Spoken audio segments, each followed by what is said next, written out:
मित्रांनो, तुमचं एका नवीन व्हिडिओमध्ये स्वागत आहे. भव्य दिव्य असं 16 तारखेला म्हणजे आता 2 दिवस फक्त राहिलेत.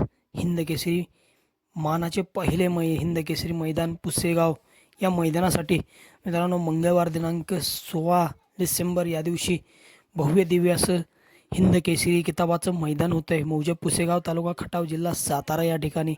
आणि मित्रांनो, या व्हिडिओमध्ये आपण बघणार आहोत देव बक्कासूर आणि बिंजोडचा बादशाह मथुरचा पैरा मित्रांनो कोण असणार आहे. तर मित्रांनो, देव बक्कासूरचा पैरा होता मित्रांनो कारुंड एक्सप्रेस चिक्या, परंतु काही कारणास्तव कारुंड एक्सप्रेस चिक्या या मैदानामध्ये आपल्याला पळताना दिसणार नाही.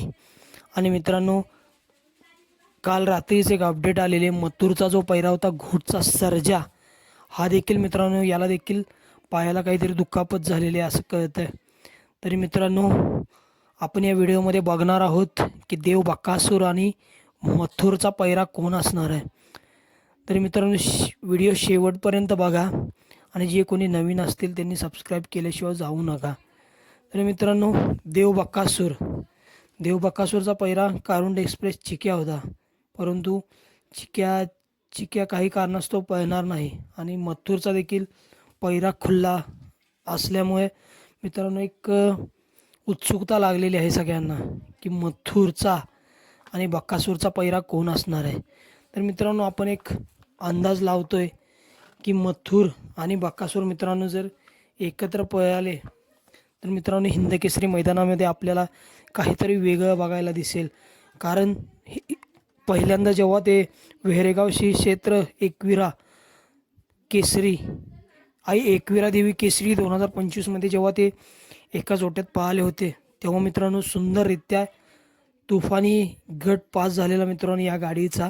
आणि मित्रांनो सुंदररित्या तुफानी मित्रांनो एक निर्विवाद वर्चस्व झालेलं गाडीचं बक्कासूर आणि मथुर एकविरा केसरीमध्ये. त्यानंतर मित्रांनो सेमीमध्ये गाडी सुंदररित्या पळाली मित्रांनो, परंतु गाडी क्वार्टर फायनलसाठी पात्र झालेली आहे एकविरा केसरी मैदानामध्ये देव बक्कासूर आणि मथुरची गाडी. आणि मित्रांनो फायनलसाठी पात्र झालेले बघेरा आणि सिकंदर. त्यानंतर मित्रांनो पुसेगाव हिंदकेसरी मैदानामध्ये आपण एक संभावित म्हणजे पैरा सांगू शकतो, देव बक्कासूर आणि मथुर असू शकतो.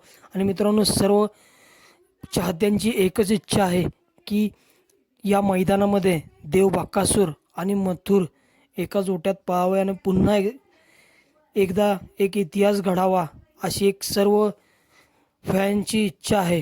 तर मित्रांनो, तुम्हाला काय वाटतं की पुसेगाव हिंदकेसरी मैदानामध्ये देव बक्कासूर आणि आपला बिंजोडचा बादशाह मथुर एकत्र पळावं की नाही? कमेंट सेक्शनमध्ये नक्की सांगा.